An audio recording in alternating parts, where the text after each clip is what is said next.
بصيرا قال قد أوتيت سؤلك يا موسى ولقد مننا عليك مرة أخرى إذ أوحينا إلى أمك ما يوحى أن اقذفيه في التابوت فاقذفيه في اليم فليلقه اليم بالساحل يأخذه عدو لي وعدو له وألقيت عليك محبة مني ولتصنع على عيني إذ تمشي أختك فتقول هل أدلكم على من يكفله فرجعناك إلى أمك كي تقر عينها ولا تحزن وقتلت نفسا فنجيناك من الغم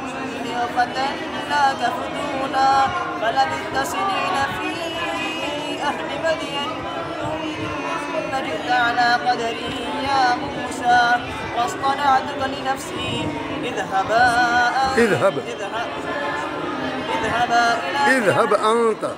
أنت وأخوك بآياتي ولا تنيا في ذكري اذهبا إلى فرعون إنه طغى فقولا له قولا لينا لعله يتذكر